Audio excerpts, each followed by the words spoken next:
Right. Well, good morning and welcome, everybody. Welcome to today's Strategic Planning and Policy Committee meeting. Nice to be here and to see you all. I see we've got media in the room and obviously we're streaming online, just reminders that that is the case. So let's kick off with our agenda then, shall we? First matter of the day is our usual apologies. I understand we have apologies from Mayor Jim and we have councillors Barnes and Gordon zooming in, and obviously Kirsty Downey as well. So welcome to you guys up there on the screen. Thank you. My apologies for not being there in person, Madam Chair. Thank you, Roger. So I'm happy to move that we accept the apology from Jim and seconded by Philip. All those in favour say aye. Aye. Against? Carried. Excellent. Next one then is disclosure of members' interests. Have we got any conflicts of interest for anybody this morning in respect of our items? Nope, nothing for noting. Excellent. Late items, I'm not aware of there being any. Nope, there are none, and therefore we need somebody to confirm the order of our meeting for us. Andrew's happy to move that. Mike's going to second that. All those in favour say aye. Aye. Against? Carried. Moving on then to the confirmation of the minutes of our meeting in June. These appear on page 8 of our agenda. So I'll just flick through the pages and give me a holler if there's anything you wish to address. Pages 8 and 9, 10 and 11, and 12. Pretty short minutes there. We're fine, and everybody's quite, you're happy with that, Lou? Thank you very much, Lee. Obviously can't be Claire or Hazel, so, and Bruce will second that. All those in favour say aye. Aye. Against? Carried. Fantastic. Moving on then to our first substantive item on our agenda this morning. It is the Waipa District Council Community Recovery Fund proposed public funding round. Good morning, Sally. Nice to see you. Kia ora koutou. As discussed and requested at your last meeting, today's report provides an outline for a public funding round from the Waipa District Council Community Recovery Fund, along with revised criteria and a draft application form. This funding round has been developed to allow decision-making and allocation of funding at the September 2022 committee meeting. So this is trying to get this in before the end of this triennium. The criteria has been based on feedback that you have provided over the last 10 months, with what I think we've previously talked about as being an ever-changing COVID-19 environment. It is proposed all of the criteria is to be met within the applications, and some key points of the criteria is being a local Waipa activity or project promoting response to or recovery from the impacts of COVID-19. We've also included businesses and not just community groups based on our discussions. Evidence of connection of the activity project to the full wellbeings.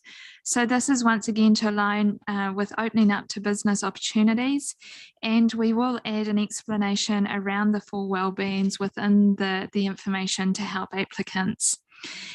Applications cannot be retrospective and must not have received funding for the similar activity or project from council.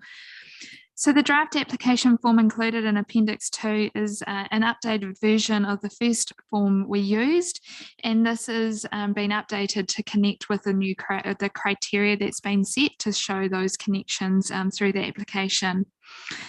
The amount for this funding round I'm proposing has been at $80,000.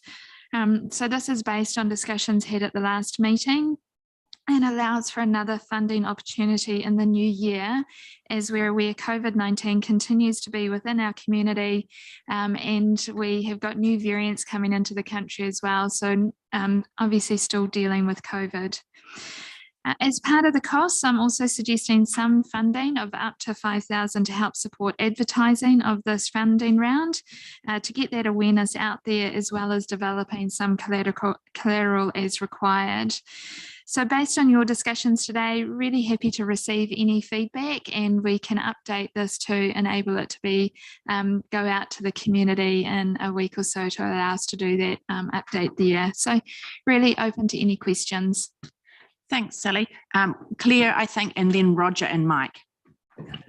Thanks, Sally. I wasn't involved in the workshop that discussed this previously, but I feel it is really important that the purpose of the first criteria, it seems to cover initiatives that would be directed at, COVID-19 sort of responses. But I was also wanting to see where an organisation is suffering effects themselves, with their sustainability, I guess.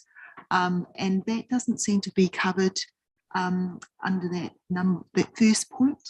And the second thing I'd like to query is the use of this fund to support advertising of it, because I don't want to see the quantum reduced for something which I feel is business as usual for council, and that surely there's an existing budget that could be drawn on. Yeah, so those are my two main points. So through the chair, in terms of adding, so in sustainability, we have identified in item number 3, it talks about resilience to the impacts. So instead of being one-off responding, it's responding to community business resilience. So that long-term view is covered in number 3. Were you thinking, Councillor Clare, around it being operational cost? Is that where your operational view from that perspective? So maybe we add that into that as well. That point 3, I did not pick up that the intent was to support an organisation whose normal funding streams are actually dried up, or access to grants.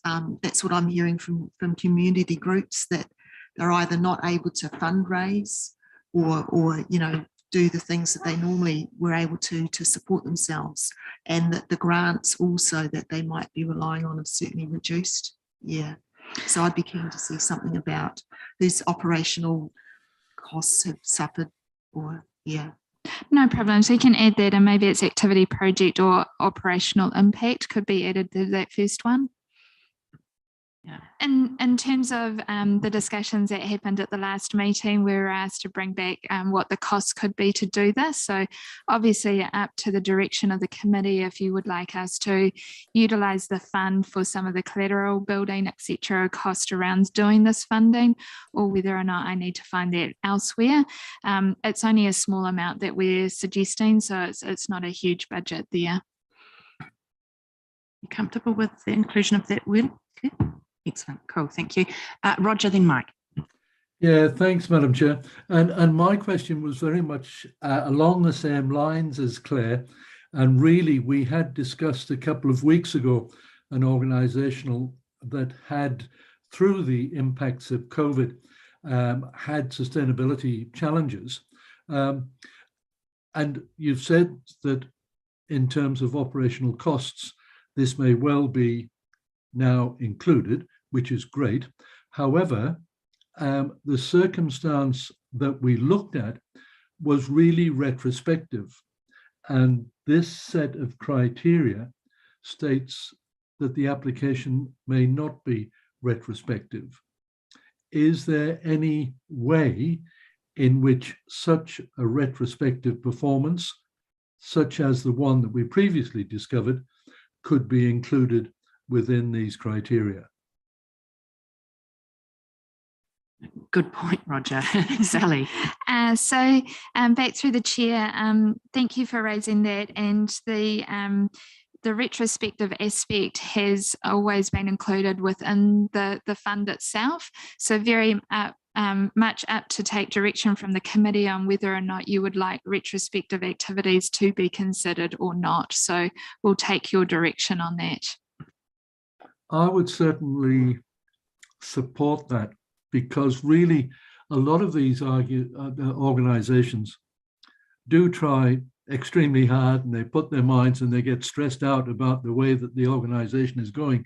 And it's not until they get to the point where they can't seem to go any further that they realize that they've got to shout and ask for help. This is the kind of help that they would ask for. So I don't know what the wording, I can't suggest the wording, but I personally would like to see some form of respectivity being included in this. Anybody suggest any wording? Liz and then Claire have a comment to make on that. Yeah, just on that, Roger. Look, a lot of fundraising, well, no, I guess groups don't go down this road for a very good reason. Retrospective funding can be very, very tricky.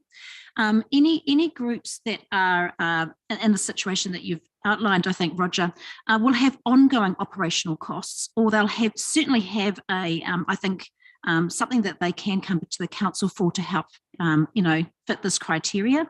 So if there's a group that is right on the cusp, as you suggested, we could certainly, I think we should certainly look at it, but retrospective funding can be, I think it's dangerous, and I'd be really concerned if we sort of went down that route.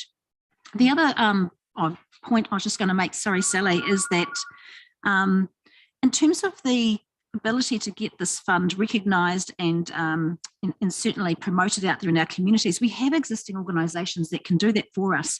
The local eyesights, the Citizens Advice Bureaus, there's lots of organisations that have databases that can get to all of these clubs and organisations anyway. So I'd like to think that we can do that without having to kind of take money from the fund, as Claire was saying. So I think our community groups have tentacles already into other community groups as well. Just commenting on that, a lot of other groups are on social media, so we can use the social media to get the message out. I was going to Claire, comment on the retrospective aspect. So I would imagine that it could be handled by saying that if there was an operational deficit showing up in the current financial year, because I think that's where, so it's sort of not quite retrospective, but it's an organisation that's operating and they can see, look, our normal operating expenses are say $50,000 and we normally get grants to cover that. We've missed out on $30,000 worth of grants, and we can forecast, that deficit. And so it's in the current financial year, so it's not like they've sort of incurred, like they've bought something and then, we don't have the money to pay for it. But it's I don't know, how do people feel about that? I think Andrew's probably got some good ideas about handling. Yeah, I mean, as long as it's contained within the current financial year or something, you hopefully are giving some safeguards about a lot of other retrospective expenses that you don't want to have to fund. Yeah. Thanks, Claire. Graham, I believe. Yeah, thank you. I couldn't support retrospective at all. We had several, over the times I've been on the community board, we've had several times when people have come in and wanted retrospective, and we've been very, very hard-nosed about that. It can lead to a situation where somebody hives off with what they perceive as a good idea. They get into a little bit of strife. We'll go back to the board and pick that up. No, you must be upfront before you start, so the board's got a complete picture of what's going on and to allow those funds to be allocated. And then there's no trickiness in the whole blooming thing where all and sundry can fall behind something and then go back for a retrospective claim. That's how I would see it. And Graham, you don't think that time capturing it to the current financial year would be of any benefit? You're quite clear around there should be no retrospective? I'm clear on that. What we found was over the years, as the funding applications got more known about, for want of a better word, then people got the idea of coming back at one time or a second time, but they complied. And we soon got rid of those ones. I don't mean that in a bad way, but we soon sorted the ones that felt they could come back for retrospective funding at some stage here. Mike, and then Lou. Yeah, thank you through the chair. A couple of things here. One's the $5,000. I struggle with it a little bit, but some ideas have already been expressed. So I was just going to ask, was there any detail around what that $5,000 may be spent on? But hopefully we're going to kick that to touch, or at least most of it. The retrospective thing, I think I pretty much agree with Graham. I mean, it's difficult. Retrospective of ops project, it starts getting really messy. So I'd struggle to support anything retrospective. I think you've got to manage your budgets, and then and there's just too much risk, exactly what Graham said, of actually having a crack at something, not getting it, or not panning out, and then coming back hoping you're going to get some money from here, and I hope it's not a great strategy. So. Okay, so I think, does anybody else have any particularly strong held views on the issue of retrospective? No? Okay, Lou, did you want to add something? I just add the fact that very much like Councillor Patrick did, is the fact that I do agree that there is a funding deficit. If you go back into retrospective, you actually open up a very, very large area, which is very difficult to actually administer. I would say one thing, that as they're involved with a little bit of funding and actually a lot of volunteer groups, there is huge deficits out there at the moment, right across the spectrum. And we're seeing normal sponsorship and community donations drying up right across the spectrum. At junior sport particularly, this is starting to impact. So we will see a large amount of applications, I think, from these sort of organisations. And just remember that this fund is limited, and it's time limited as well as limited in size. So I think we've got to really be a bit careful that we just don't open up, we just don't have an unlimited pot. Thanks, Lou. Claire. Yeah, I just like to, I respect what people have said about retrospective funding. I just feel that in this situation, we may see some organisations actually go under. And I wouldn't like to see that, because we're wanting to be very careful about retrospective funding and stuff like that. So, but I mean, it's clear in the criteria what's being looked for, and perhaps it can be worked so that they can demonstrate that whatever it is that they're seeking support for is a future requirement. Yeah, I just don't want to see clubs failing. So. Yeah, no, nobody does, Claire. I just have one quick. Hold on a minute, Roger. You can follow me. Just a point of clarification. Were we saying that there needed to be the projects or activities need to have a connection with at least 2 of the 4? Or yeah, my concern is that I think it should be 1. Because I feel like 2 is quite a lot to cover off. And I mean, there could be a really strong and application with great merit that only covers 1. And by virtue of the criteria, it's no longer eligible. And my sense is that's narrowing down the eligibility so much so that a lot of really meritorious applicants would be knocked out. So I mean, I don't know how the rest of the team feel, but I think 2 is just a bar too high. I'm happy with just the 1, and obviously a better description of what the wellbeings are, because we know what that is. But yeah, no, I would agree with you, Susan. Absolutely. I think that makes a lot of sense. The other thing too I was going to mention was that point number 6 in the application criteria, can we pop in the applications must be supported by a copy of the applicant's all their current bank statements, or their most, because sometimes clubs have more than 1 bank statement or bank account, and I just would like to make sure we have a copy, most current copy of all of them, savings accounts in particular. yeah, no, good clarification. Yeah, great, thanks for that. Roger, and then Mike. Yeah, thanks, Madam Chair.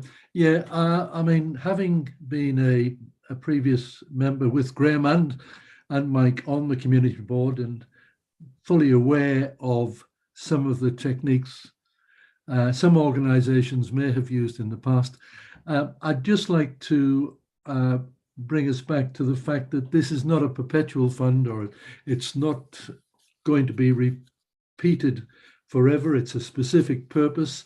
It's really defined resilience to the impacts of COVID. And I think all applications will be reviewed in light of that. So again, like Claire, I'd just like to make sure that those organisations that have an operational stress on them currently do feel that they can apply to this fund. Yeah, thanks, Roger. Just a note, a point of clarification, and I don't know if Kieran might want to add something to this. The community board are discussing the criteria for their applications, the discretionary funding at the moment, and there certainly seems to be an idea that seems a common thread amongst the responses from members that the requirement around COVID recovery may well be pulled. So it has been. So just to let everybody know that there is obviously no longer that restriction on that pipeline, if you like, of applications coming before community boards as well. So handy to know that those 2 sources of discretionary funding have quite distinct requirements now. So that's correct, Kieran? Yeah, she's nodding furiously. Somebody have anything else? Mike? And Yeah, sorry, just last thing through the chair, picking up on Liz's point around number 6. And I'd just like, I mean, bank accounts tell a story about an exact point in time. They don't really tell you about that year so much and what's planned and all the rest of it. So is there just an option of putting in and or a current statement of financial position?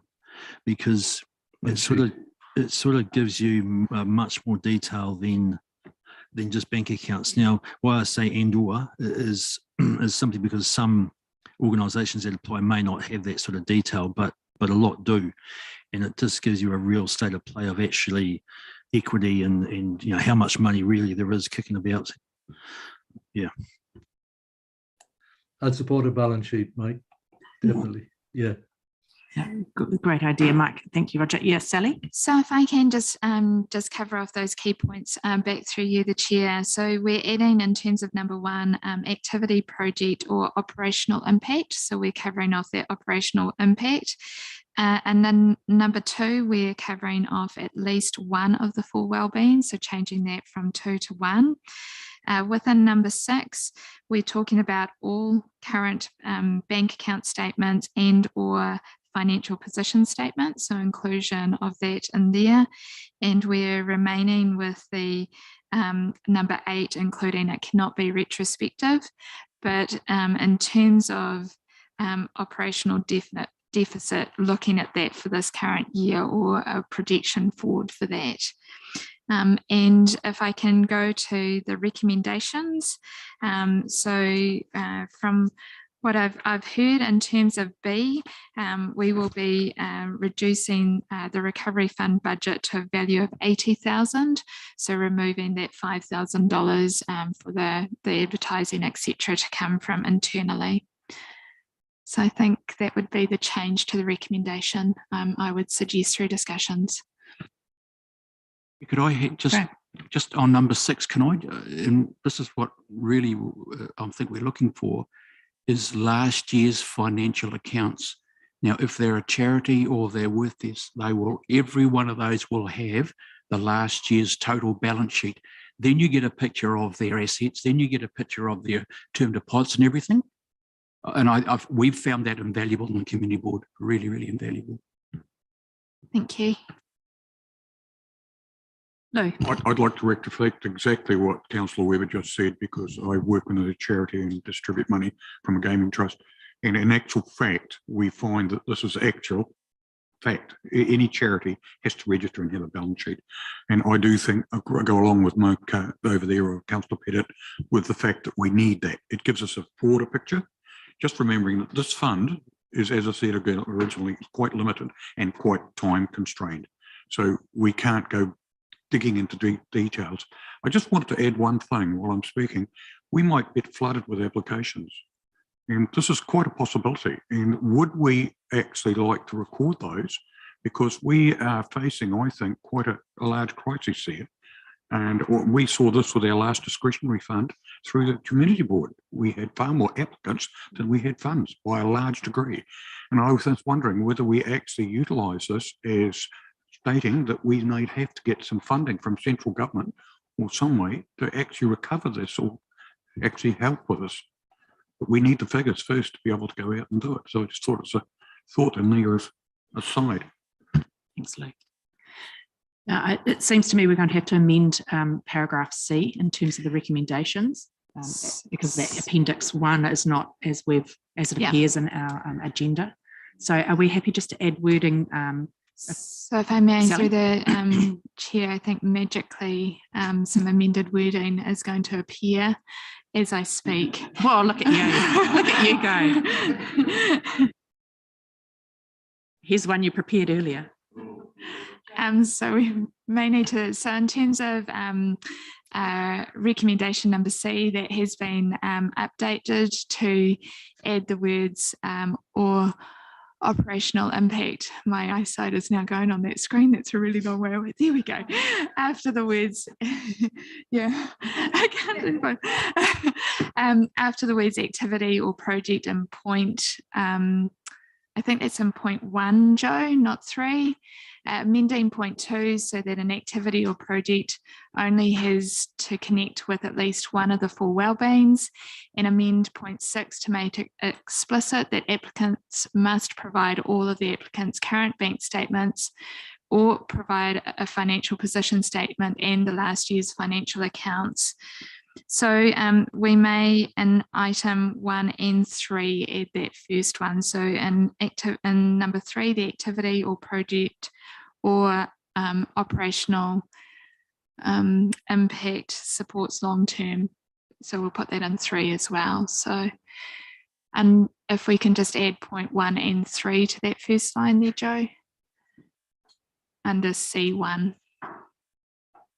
Through the chair, can I set some clarification? Right, Just if I'm reading that as someone applying that C3, is it just really clear? So it sort of reads to me that, hey, just bank statements is the minimum, or you can go and provide the statement of financial position. Do we want bank statements, and if they've got them, like we want one of those other 2? Yeah. I just want to. No, that's fine.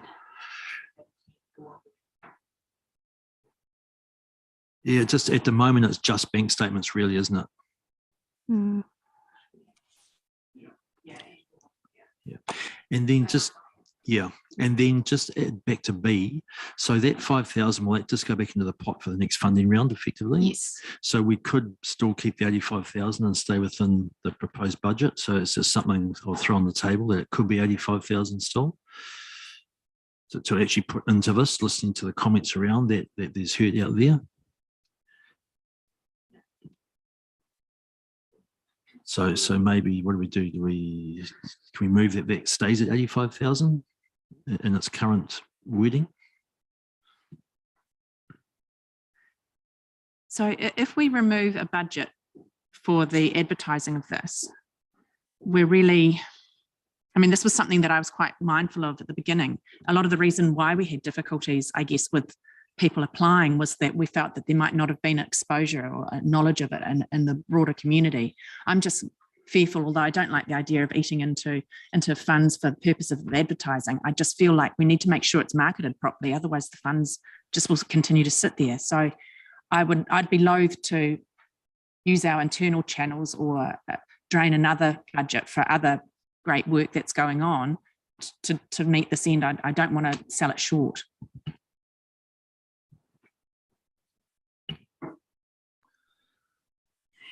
Can I make a comment as well, Madam Chair?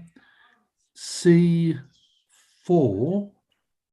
I believe that the change and stroke or still implies incorrectly that it should be and, comma, if available, comma, provide a financial position statement.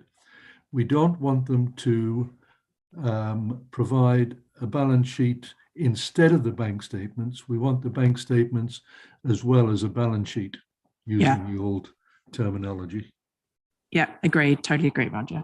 I think that's changed now to include that. Mike. Sorry, through the chair. Just to get an answer to your question, Chair, is Sally, back to you, is there capacity, using social media, etc., is there additional capacity to do some hard copy advertising or whatever within existing budgets? I guess that's a question the Chair wishes to ask. Yes, I'll make that capacity available just because it will be a small amount.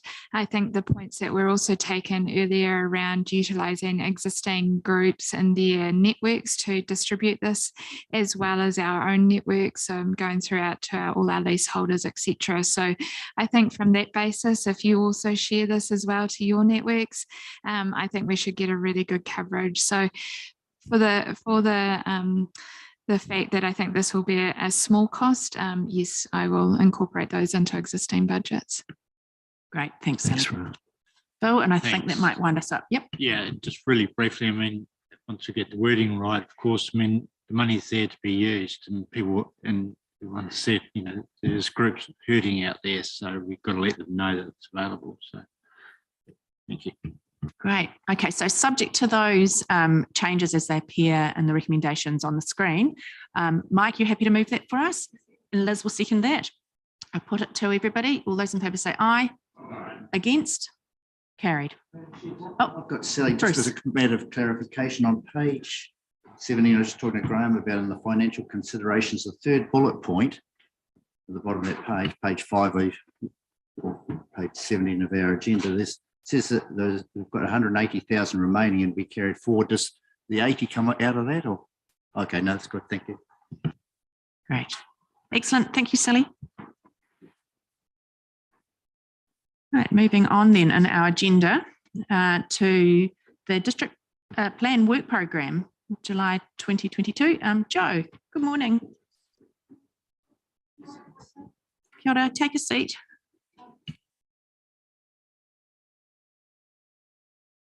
Nice to see you in person.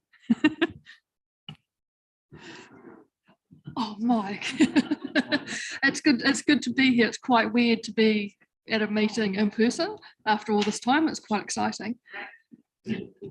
I will keep the district plan update short. As you can see, we are really busy. The priority one is the housing intensification plan change, the mandatory plan change from central government. We go out next week to do our pre-notification consultation with iwi and other statutory bodies. We're looking forward to feedback. We almost have all of our infrastructure review reports in. We are drafting madly. So I've had extra resource from the consents team. I've been utilising the project planner, which has been awesome. So we're on track to start notification of the plan change on the week starting the 15th of August. So it has to be notified on the 20th of August, which is a Saturday. We'll be notifying in the Waikato Times jointly with Waikato District on the 19th, and it will go up on our website. Earlier that week, we will go into the 2 Cambridge newspapers and the Te Awamutu newspaper, and we will start doing letter drops to ratepayers that week as well.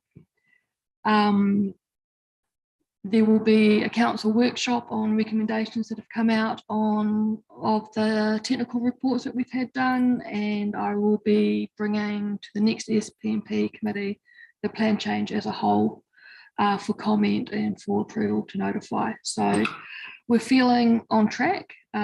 Just feels like it's been a very tight and long process. Other plan changes are progressing. You will have Nita from Becca after me talking about plan change 17, how tapu structure plans, and plan change 19, Carter Flat commercial zone. Papakāinga is progressing nicely. Stage 1 has been contracted out to Whetū Consultancy Group, and he's currently scoping it up for us. We have had a number of private plan change inquiries, but at this stage they are just inquiries.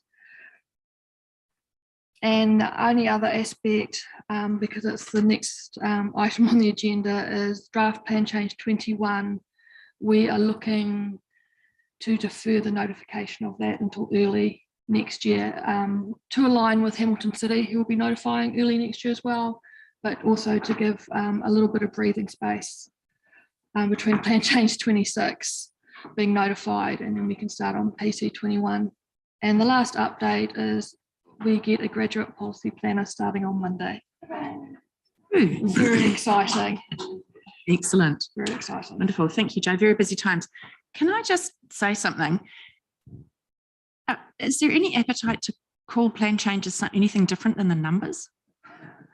I mean, I know that from a technical sense, it makes sense, but in terms of discussions around this table and actually talking to our communities, talking numbers just is not particularly helpful.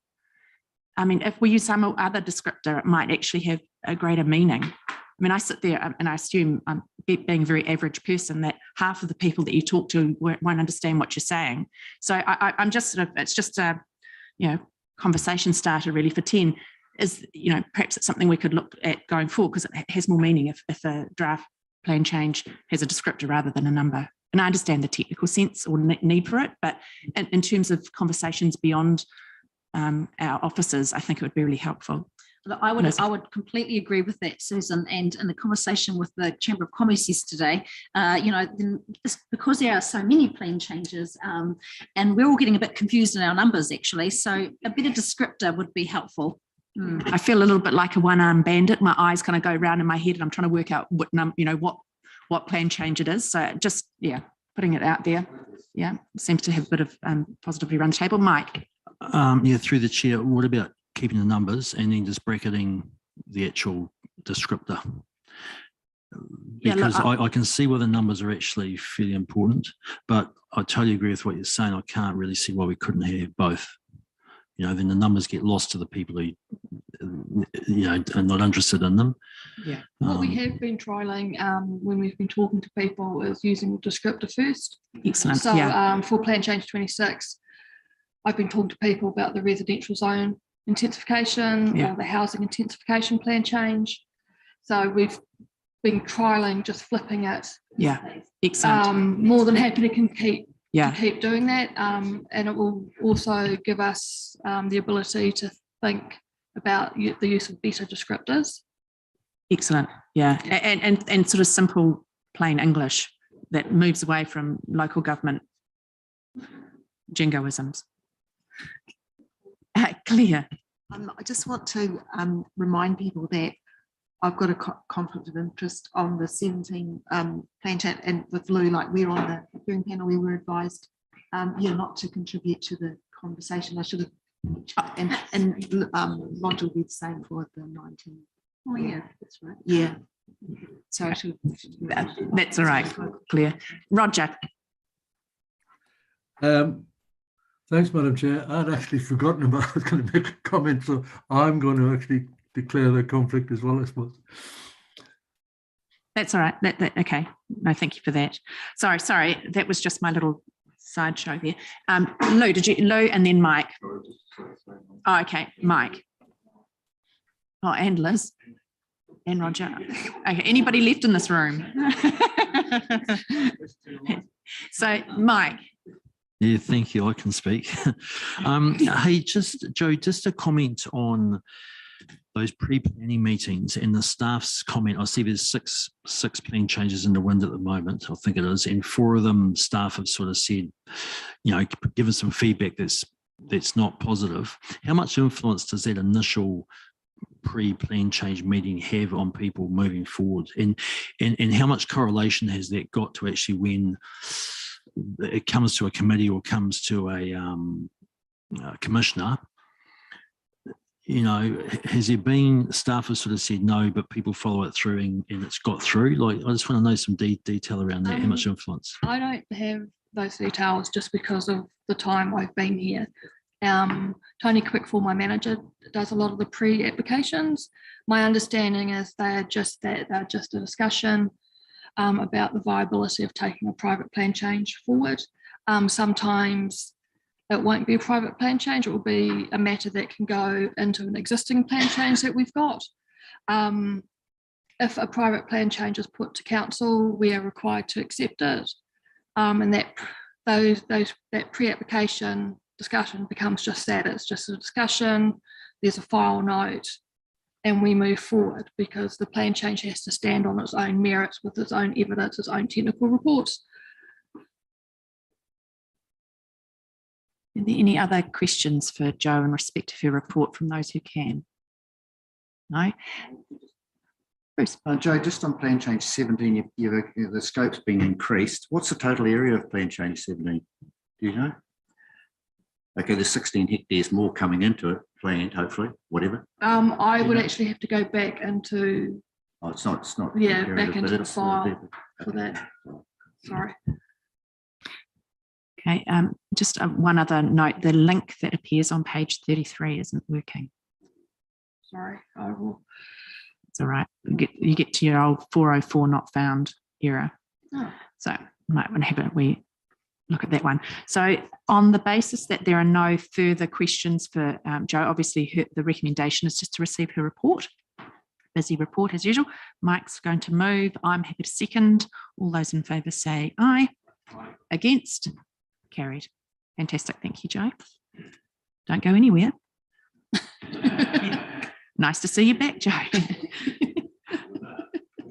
Moving on then to the next item, the draft plan change 21, which, as we know, is the housing general review. Okay, so this one, how I remember this one, it's affordable housing, better urban design. That'd be a good name for it, wouldn't it? Rather than plan change 21. Yeah, so that's just kind of how I'm trying to keep all the plan changes straight in my head. So this report builds on the brief discussion I had in the work program update. I took a change request to the staff growth program steering group to request that we defer the notification of plan change 21 until early next year. Part of the reasoning for that was the time commitment required for the residential zone intensification plan change. It's been all consuming for a number of months. And the second reason was Hamilton City had deferred the notification of those, and we just feel because we are doing those two plan changes, it would be good to go out at the same time and try and achieve consistency across the two councils. The other intent of this report is just to update you on the technical reports that we've had commissioned, both for Plan Change 26, the housing intensification, and Plan Change 21. So we have received our character and heritage review back, and that recommends the retention of character clusters, addition of some heritage sites, houses into the heritage register, introduction of character streets, rather than having a blanket, just a special character area like we currently have. So getting quite specific of where the character areas clusters are, and that's a requirement of the legislation that we have to do site by site analysis. We've also had an excellent report back on green infrastructure and open spaces, and that will enable us to put some qualifying matters down to protect open spaces, parks and reserves, and our green infrastructure throughout Cambridge, Kihiki and Te Aramutu. We've had stormwater and transportation back, and I'm about to dive into those today to see what their recommendations are. And I think we're waiting on water, the water review to come back, and then Becca is doing a summary report of all our infrastructure reports, just so we've got the main points in one document. So further details on our technical reports will be provided at the council meeting later on this month. And what I'm aiming to do is just under each section, just to have the main recommendations, and also to indicate, yes, we've carried those through into PC26. No, we haven't, and this is why we haven't. Some recommendations are out of scope. Some are awesome and are going to help us moving forward to keep our amenity and our character in the Waipa district. Clear. Thanks, Joe. Clear. Thanks, Joe. Gosh, sounds like you're really busy. Yeah. You know, I've got questions about the housing intensification one, and then also about the plan change that's affordable housing. Yeah. So just on the intensification one, I'm thinking about the ability for people, you know, to increase the number of people that are living on a section. Yeah. Will it be, and there's no car parking that needs to be provided. Is there any way that we can have it as a condition of people doing that they have to provide funding for footpaths or things like that, you know, like for active modes of transport? Because a lot of our urban areas or suburban areas, they only have a footpath on one side of the street, and some of them might even not have none yet, you know. And so I can foresee, you know, a need for more walkways and cycleways that would be driven by intensification. I'm just going to bring the expert in, Tony Coots. We have as part of the intensification plan change, we have the ability to impose financial contributions. So that is one element. Tony is a lot more across those details at the moment than I am. So yeah, just on the financial contributions, we haven't employed anyone directly to consult on those at this point in time. But we understand that HCC are going through 3 different types of financial contributions to, one of them is beautification of streets, which includes tree pits, and it also includes things like car parking in the localised areas that are affected. The other one is linked to Waipa. Yeah. And that's the keeping encompassing of protecting that critical asset, which is the Waikato River. And then the other aspect is localised infrastructure upgrades to water and wastewater. So those aspects of the financial contributions that they're exploring through HCC, we're expecting that to be an outcome delivered across that plan change hearing, and potentially something that we can tack into once that hearing comes through with decisions. So that would allow us to itemise out probably new areas and overlays for different street corridors and allow for that parking to be on the roads there. So in terms of the other aspects of that with cycleways, it can't feed into specifically long-term plan projects. It needs to be its own separate buckets of money that go towards the localised infrastructure. Yeah. It's really helpful. Thanks, Tony, because I was thinking of, you know, like, I suppose wider footpaths in those areas because you're going to have more people and stuff like that. Yeah, cool. Thank you. That sounds quite exciting, actually. Yeah, I'm really pleased to see that work being done. So now I'll move on to the other plan change, like plan change 21 and 26. So I'm really concerned that it appears that we won't be having a joint plan change with Hamilton City Council. Like when we discussed this early on, it sounded like it was going to be joint, but now it's just going to be synchronized. Yeah, and I'm worried about that because I know that there's some changes coming in those plan changes that are likely to be appealed. I'm thinking of an inclusionary zoning, I guess, and based on Queenstown's experience. And I think it would make sense for us to have a joint plan change, because then those appeals can go to one place and the 2 councils, yeah, can resource it. We have had some discussion about doing it jointly, but they've been put on hold because of plan change 26. I would envision as the year moves on and we get past the 20th of August, which is the crunch date for PC 26, discussions would start up again. I'm not sure what the outcome would be, but we are thinking of keeping up the model we've got for PC 26. So you've got your planning managers level, you've got the technical minions at my level, and we're working across all 3 councils. And we do want, where it's possible, to identify issues that we all agree on and do joint submissions on those, because it just is a lot more practical. There's strength in the councils agreeing and supporting with each other.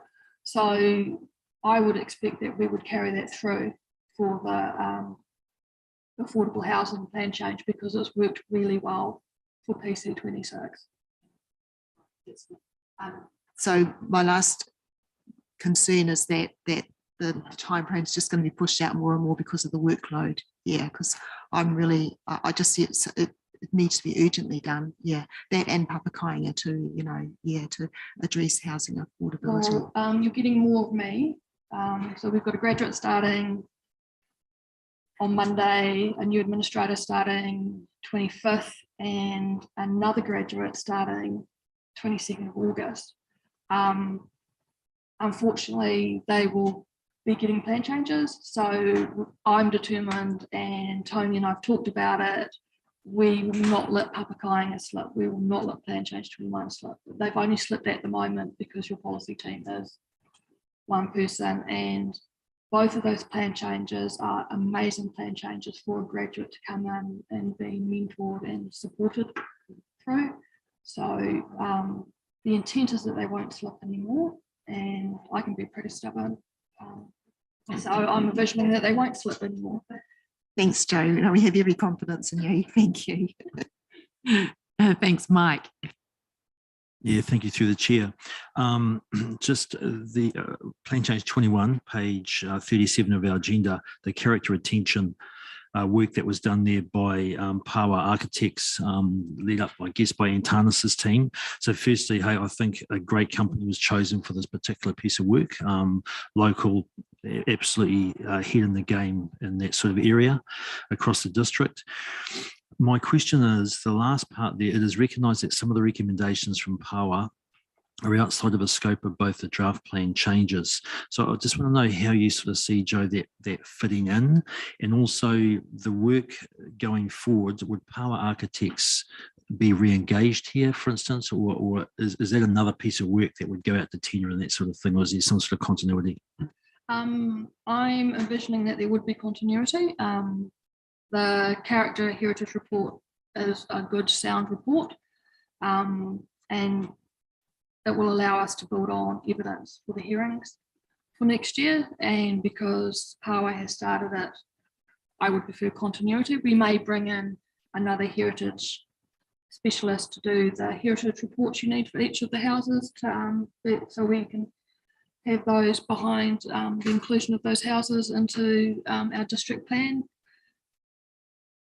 So no, thanks for that. And just to see it come down to that far more street level, I think is really good in that sort of broad brush approach which we've previously had. So no, really pleased with that. And also all the work that, we understand the pressure that staffing is under, and so appreciate the work that you and your small team are doing. Thanks, Mike. Any other questions for either Joe or Tony? Well, we've got them both here. No? Excellent. So we have a recommendation appearing then on page 35 to not only receive Joe's report, but also to endorse that recommendation in terms of deferring the matter until mid-2023. Liz, you're happy to, and then Philip, all those in favour? Against? Carried. Excellent. Thank you very much. Busy times. So moving on then to our next item, which is the approval of the updated 2022 future-proof strategy. I believe Kirsty is going to introduce the matter, and David Totman is here to present. Hi, Kirsty. Hi, David. Nice to see you both. Kia ora koutou. Thank you, Madam Chair. This report that will be presented by David is to seek committee approval for the updated 2022 future-proof strategy. As you're well aware, this has been developed through the Future Proof Partnership, of which Waipa District Council plays a key part. This document will inform work that is undertaken at a sub-regional level, but also work that is led by Waipa District Council. It is a high-level strategy document, and it has been developed with input from technical staff, from the sub-regional partners, chief executives, and also elected members who are represented at the Future Proof Implementation Committee. And the updated strategy has been endorsed by that committee back in June. So with all that said, I'd now like to hand over to David to lead you through that report. Thank you, David. Thank you, Madam Chair. Morning all, Morena. And it's good to be here. Thank you. Finally, it's like 2 years, I think. Anyway, as Kirsty's done a really good introduction, I'd like to ask if I can take the report as read.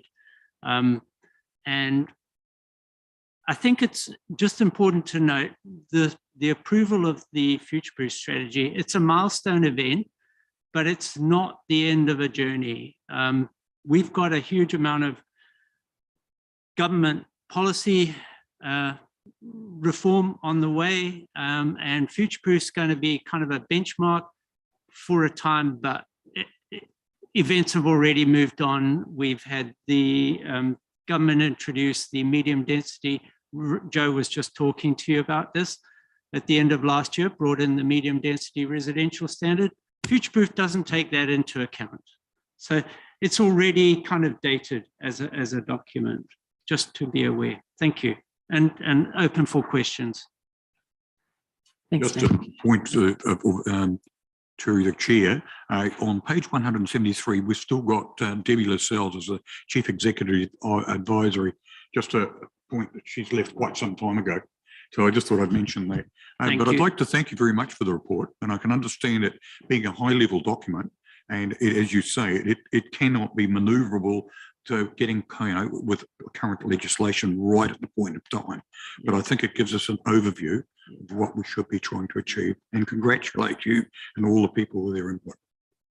Thank you for that. Thank you, Lou. Roger.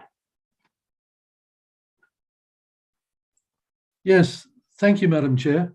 Now, as you're aware, and Kirsty and David is aware, I went through the document in considerable detail, and I had a fair raft of questions, but for the benefit of time, I'd just like to, if I can, just pick out four questions. I realise, first of all, that it's a high-level document, and I accept that. But in these questions, I am really specifically addressing Cambridge. My apologies to Tiawamutu and other councillors, but I've done it in regard to that consideration. So the first question is that in page 19, the principles of the document state that the intention is to implement the strategy through the RPS and the district plan. And then if you flick on to page 96, it clearly identifies that the Cambridge and TA target densities for defined intensification areas and greenfield developments, and they're quite considerably higher than what we currently have in our district plan.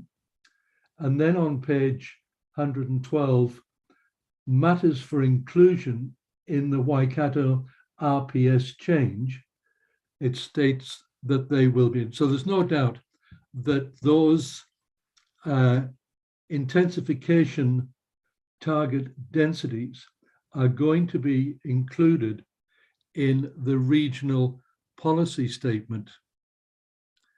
Now, my challenge and my question of David is, once they're included in the regional policy statement, in terms of the hierarchy, that means that that is above our district plan, so that when we have a plan change, it's like this national policy statement of higher densities, we can't actually object against it. If they're in the RPS, then our local opportunity to vary that is removed. So we must agree to those higher levels of density. Now, I'm taking it that that will apply to those areas in our growth cells that are currently not covered by development agreement or under construction now. So it'll be all of those newer outlying areas. Am I correct in that assumption? Through you, Madam Chair. Councillor Gordon, that's a good question. I think just going back to where you started, just to note, Future-Proof itself, the strategy document, is non-statutory. So it's not a document that has enforcement weight itself. But as you mentioned, the idea is that key elements such as the density targets get incorporated into an update to the regional policy statement, which, as you correctly state, is a statutory document that we have to give effect to. So yes, in the course of time, it does manifest in something we do have to give effect to. But as I started by saying, the whole thing's been overtaken by government legislation introduced at the end of last year. So the amendment to the RMA that brought in the medium density residential standards actually supersedes this. And one of Joe's Cook-Munro's plan changes, Plan Change 26, is about enabling greater housing density, and that's to give effect to the legislation. So in terms of the tier, national legislation will trump the RPS. So in fact, anything we're doing now, we have to kind of wait and see what comes out from the plan change process that is giving effect to the amendment to the RMA. I don't know if that makes sense. Yeah, it does make sense, but I've got a vision that, you know, if these were to go through and if the national policy statements changes that will occur in the future, we're going to finish up with a character town, and then we're going to have a whole lot of suburbs around the town which are going to be considerably higher density. And I've seen that overseas, and that don't work. And I think you raised some valid concerns, and we're aware of them. We, in our submission to the Parliamentary Select Committee at the end of last year, these were some of the concerns that we, along with a number of other submitters, did raise, is that there is concern that what you effect get is a donut where your growth cells, your greenfield areas are easier to apply the greater density than your existing residential areas. So that is one of the concerns. And we've got to go through our plan change process. One of the things Joe mentioned, what we're looking at is what are our qualifying matters that we can take into account to mitigate a kind of blanket application of those medium density standards. So coming back to your point about the density target, sir, it's a long-term aspirational goal, and it's there to support public transport, more effective public transport. But we all know in the real world, built environment doesn't change quickly. You can't just transform the landscape in an existing town into something else. So we'll be living with what we've got and see incremental change, I would think, over time. Yeah, I don't see it as aspirational, but for something that I don't agree with, I can't support it. Let me go on to question number 2, and it's on page 56, and there's a schematic there, which is a map number 4, that actually it shows the proposed frequent network link. Now, we know that that's not the rapid transit, because the rapid transit is more for those high urban areas. This is the frequent link that joins Hamilton to Cambridge. Now, that schematic very clearly shows the link going from Cambridge to Hautapu to Ruakura. Now then, we had a presentation just 2 weeks ago from Waikato Regional Council public transport plan that actually showed that the frequent transport services go from Cambridge through Tamahiri to Hamilton. Now, we've got 2 regional documents there, both which are telling us different stories. I can see why they're taking it through Hautapu, because within the future proof, Hautapu will be close to being the second largest industrial area in the future proof region. It's going to be massive. And that's obviously why the plan says it's going to go through there. So which one do we have to go to? I think you raised a good point, Councillor Gordon. That the discrepancy between the two, I wasn't aware of. Having looked at page 56, it's not indicating whether that's rail or road, it just says public transport. I agree it in terms of the way the schematic shows it's routed through Hautapu and it goes on into Ruakura. I'm not sure whether that's an attempt to pick up the existing railway line? I'm not sure. But what I can say is the work on the transport business program, the work that was presented to you more recently, is more recent work than what went into future-proof. And I would say you would want to trust that work and regard this as what Kirsty was saying at the outset. It's a high-level strategic document, and some of these schematics will go out of date and probably are out of date already. So your For you, comment Madam there- Chair. Yes, Kirsty. Maybe can I just also clarify, I think Roger is also referring to the presentation on the Waikato Regional Public Transport Plan. So that's a plan that is in development. It was notified for submissions yesterday and is open for a month. So as an organisation and our wider community, we have an opportunity to provide input into that document. It hasn't been completed and formally approved by the Waikato Regional Council. So just wish to provide that clarification. Thank you. Yeah, great point, Kirsty. Andrew. Madam Chair, just look, Roger, I think page 56, you're reading too much detail into it. That's just a high level notion of where the public transport going to pick up from, kind of thing. It's not the actual road or anything. Yeah. I'm sorry, Andrew. This is Thanks, a Andrew. strategic document, and I agree that it is high level, but if there are obvious statements in there that kind of signals what the future is going to hold, then we need to question them. I'm sorry, I just can't accept the fact that you just sit back and say it's a high level, therefore we shouldn't worry about them. Anyway, let's move on from there rather than have an argument over the council table.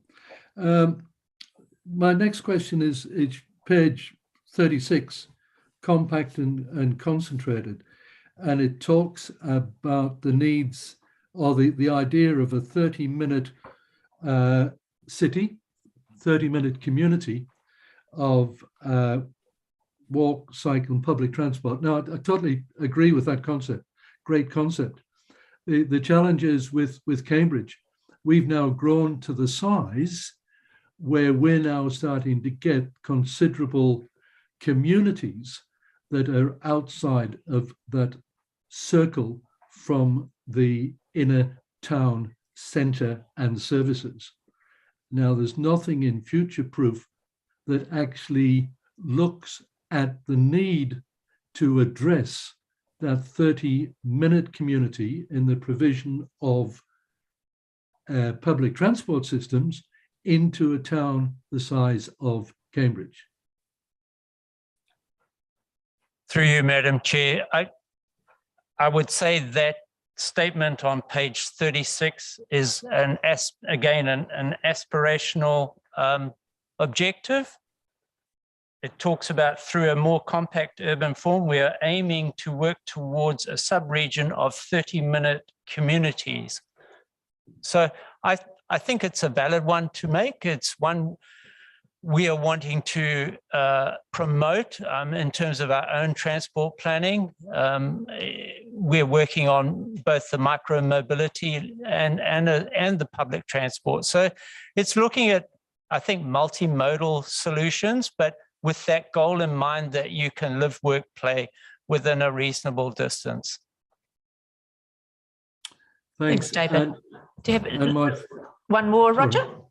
Yeah, my fourth and last one is just a question of the fact that the growth that's indicated, and they acknowledge that on meeting demand and projecting the growth of Waipa, 26,000 in that future-proof window of 30 years, and 88% will be in the urban areas of Cambridge and TA, which is accepted, and that's quite a high level of growth.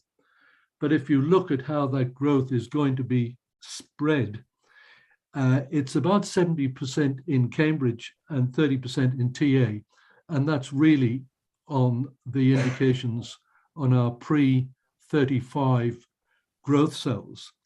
Now, If you look at the subnational population estimates as at the 30th of June, 2021, Cambridge is 21,400 population, TA 13,350 population.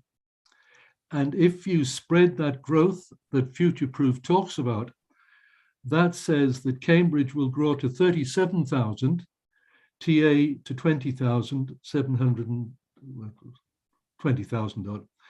Now, Cambridge is undoubtedly now the largest residential area outside of the metropolitan centre of Hamilton in the future-proof area. And yet, and it's going to become even more so. Now, that's not seen within that future-proof document as an area of substantial size, which is going to require an increased allocation of resources into it in terms of the development of the communities and the town. I just think that there needs to be, they say this in the hierarchy of settlement pattern in the future-proof area, it kind of lumps Cambridge with the small towns in the Waikato. I think Cambridge, you know, is there not the opportunity for a separate section recognizing the size of Cambridge? Thanks, through you, Madam Chair. Roger, that's a viewpoint, I think, and we've got our existing projections, we've got our strategic planning, but I think we've still got a fair way to go before we've kind of reached a point where we can be a bit more exact about the role of the various centres in the sub-region and how they relate to one another. I think it's kind of obvious at this stage that yes, Cambridge is the largest town outside of Hamilton in the sub-region, but there's significant growth kind of being anticipated in various places around the sub-region. And I think what the role of Cambridge is more a matter for us as Waipa in our planning to deal with than it is necessarily for us to be pointing figures at future-proof. But that's my viewpoint, Roger. Thanks, David. Claire, did you have a question? Yeah, I had a couple of questions, and David, I sent my comments through about Pirongia earlier, so you well know that. Thank you. But I'm really concerned about that in the blurb about approving this future-proof strategy, you know, they said that it had been worked on collaboratively and they were hoping that we would, you know, give our agreement to it. But in fact, the issues I'm raising, I raised them, you know, 6 months ago when it was being worked on, and it doesn't seem to have got through. So my issue is that Pirongia Village is designated as an urban area. Again, I looked up what the definition of an urban area is. You know, it usually has reticulated services, yeah, public transport, apartments, and commercial, you know, areas. So I'd say it's a stretch to say Pirongia is that, and yet we have on page 96 of the report, or page 146 of our agenda, that Pirongia is going to have a density of development of 20 to 35 houses per hectare. No riders on that.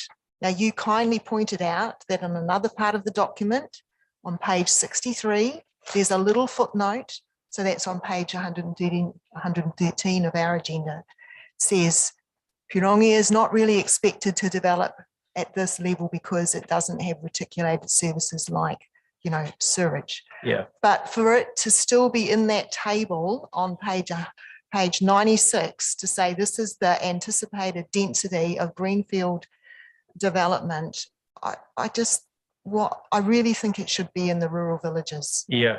And also we had a great award-winning concept plan done for Pirongia Village, where the residents said we want to stay calling ourselves a village, and yet here we have in this high-level document, which we know is going to lead, you know, a lot of decision-making for the next 20 to 30 years, that group of people, and we're Waipa council is one of them, sees Pirongia as an urban area. Mm. Yeah, I'm really concerned about that. I hear you, Madam Chair. Councillor, I can't defend where Future Proof landed. It is a compromise, an art of compromise, and your concerns were carried through. And it's certainly picked up in the footnote that currently there are no services and there are no plans by Waipa to provide services, so it remains a village. I did point out Stats NZ, not helpfully, do identify it as an urban area, and that's simply because of its population size. So they pick it up, and Future Proof use that as the resource.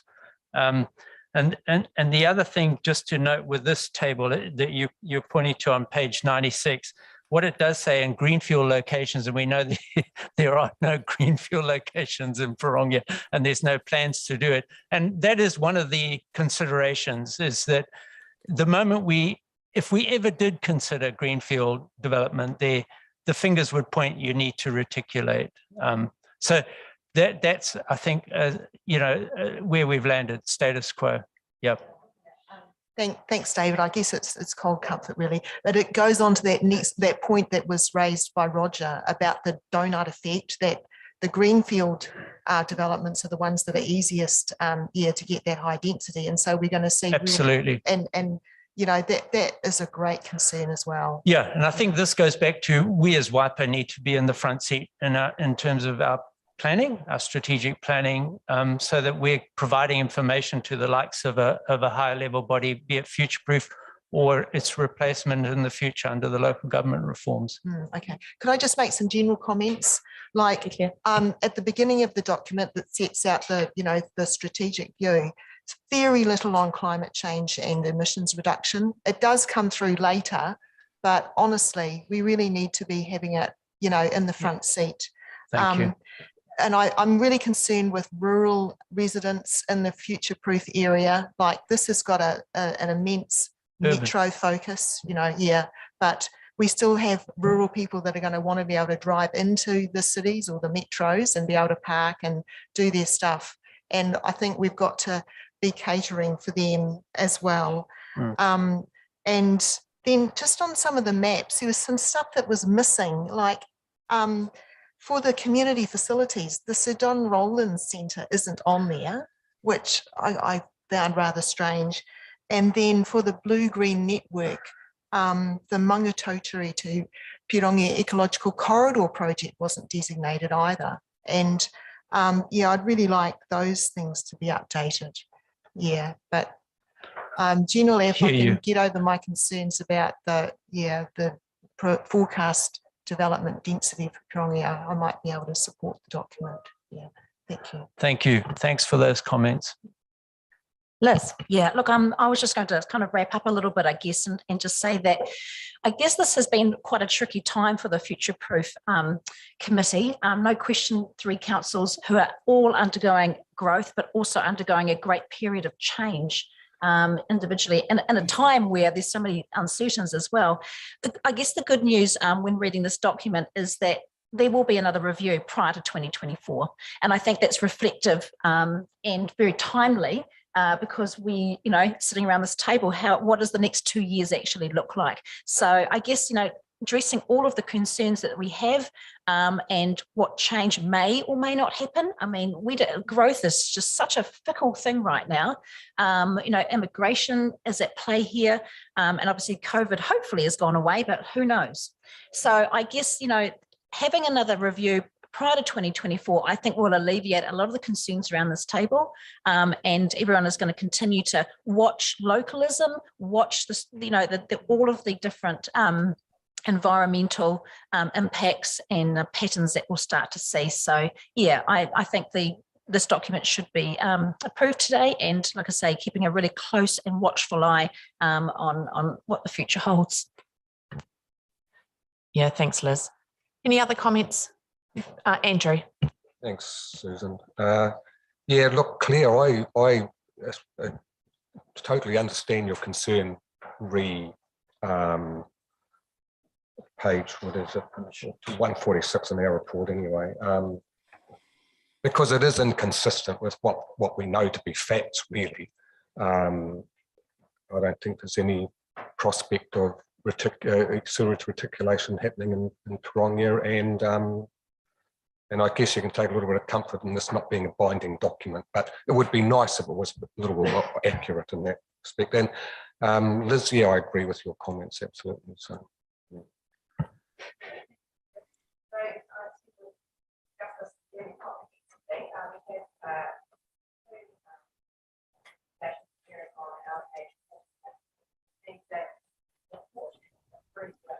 Can you turn your microphone on, please? My Whoever's apologies. speaking. My apologies. I think we've probably discussed this fairly comprehensively. So if we just turn to page 46 of our report, which has the 2 recommendations appearing there, to receive David's report and to approve the updated 2022 future-proof strategy attached to that report. You're happy to move, Graham? Anybody's to second? Liz will second for me. All those in favour say aye. Aye. Against? Yes, I'd like to vote against it. Roger, would you like it recorded? I would. I just don't think it serves Cambridge well. Thank you. It Does will anybody become a regional policy statement, and that concerns me. Okay. Roger's the only person who wishes to record against. Excellent. Carried. Thank you. Thank you, David. Thank you for your hard work, and thank you, Kirsty. Thank you. So we now have a resolution to exclude the public. I'm happy to move from the chair, and Mike will second for me. All those in favour say aye.